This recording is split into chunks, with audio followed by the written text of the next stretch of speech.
One of the books I've been slowly reading this year is a book called Creativity Inc. It is written by one of the co-founders at Pixar, and it talks about something really interesting, which is why Pixar make shorts. If you don't know, the Pixar shorts are the short films that they play in front of their videos as just a bonus or a teaser. In the book, Ed talks about these shorts costing around $2 million, which begs the question, should all expenses be justified? As I continue to read, Ed breaks it down into 5 main reasons they continue to spend this amount of money on something that doesn't really reap a return. The first reason is a more compassionate one. He talks about the moviegoers and giving them a bonus for coming to see the movie.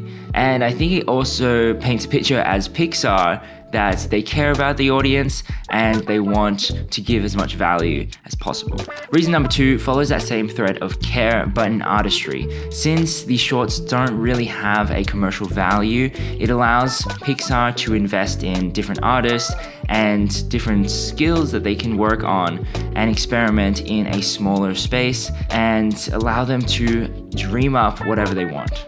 Generally, these productions will have smaller budgets, which will lead into having smaller teams, which Ed believes that having a small team allows you to build deeper connections with your colleagues, but also makes you a more well-rounded creator as you're continuing to wear different hats in the production of a small project. Reason number 4, which we kind of brushed over a little earlier, which is about experimenting.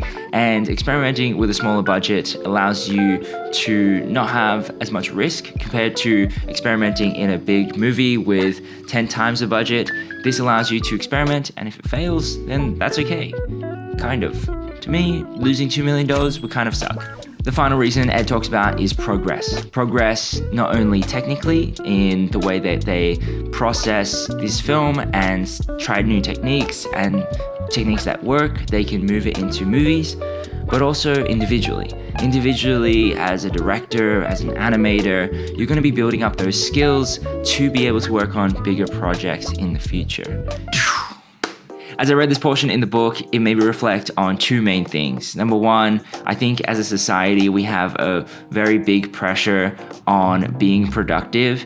And this is a really great example of things don't always have to be productive or justified in a very linear way. A lot of things that we do, whether it be playing games, learning how to cook new recipes, doing things for fun, don't have immediate return, but have all these other webs that actually give us a lot more input into our lives than a physical return.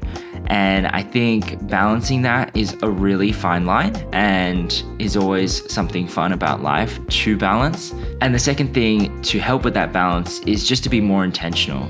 Having Pixar have a short that is the goal out of this experiment, I think makes it a lot easier to, build the team, build camaraderie and deeper relationships, and for them to focus and hone their skills versus if they were just to say, let's learn for learning's sake. I think it would be a very different outcome. So to be able to balance that with our lives and being a bit more intentional about the things that we pursue, I think gives us a greater return. And whether that's monetary or knowledge base or life skill base, I think that's really cool. If you read this book, let me know what your thoughts are. I'd love to hear them. Thank you so much for watching, and I'll see you in the next one.